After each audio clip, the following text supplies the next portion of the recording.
I just want to mention two of John Keel's quotations. They're short, which you mentioned in your book, because I think they're so important for our discussion.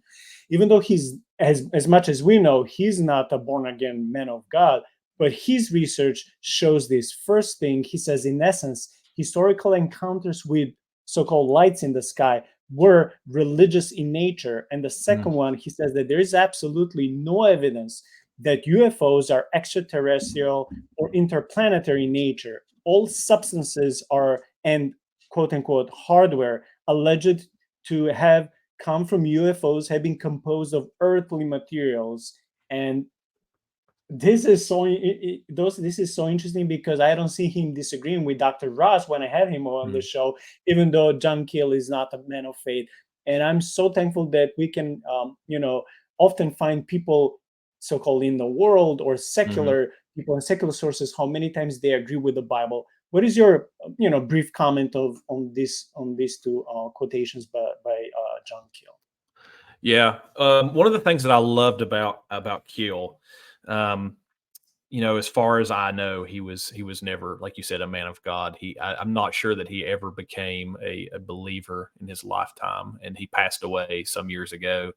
So I pray that before the end of his life that he did, but I don't know that. But the thing that I've always found fascinating about Keel's work is he was always, even though he was not a believer per se, he was very honest, and he did his homework.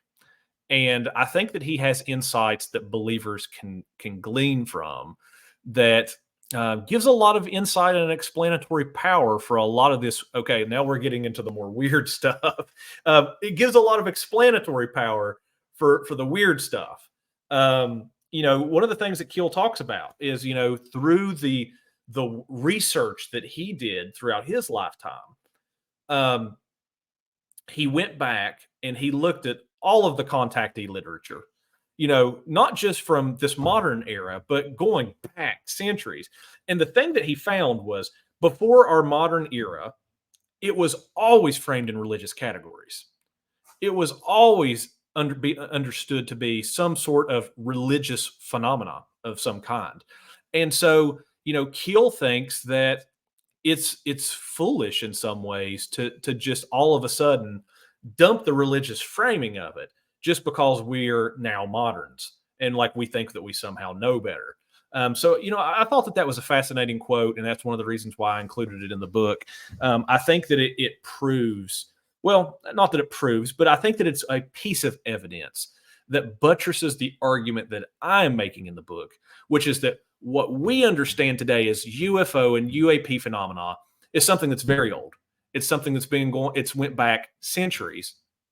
And primarily throughout history, it was, thought to be encounters with the gods or with celestial angelic beings.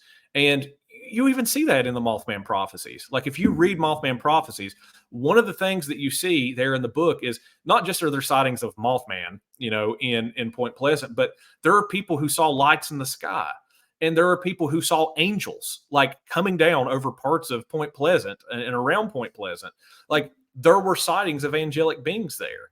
And so, I think that it's something that's important. It's something that we need to consider, and I think that it's not a way that this conversation is really being talked about right now. We think of it purely in materialistic ways. We think that they're little green men from outer space, from other planets, and primarily, whenever you look at the source material of the contactee literature, um, this was always a religious. It always had religious connotations prior to the modern era. So I think that's important.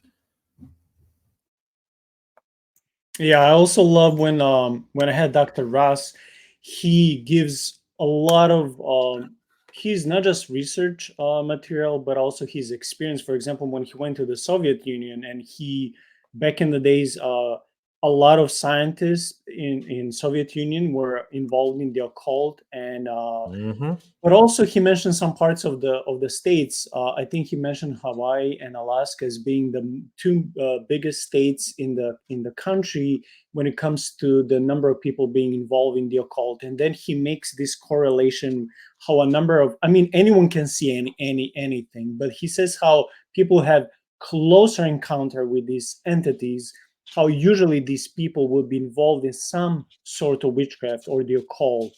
And he concludes something that John Keel also says, how these beings are interdimensional phenomena or beings.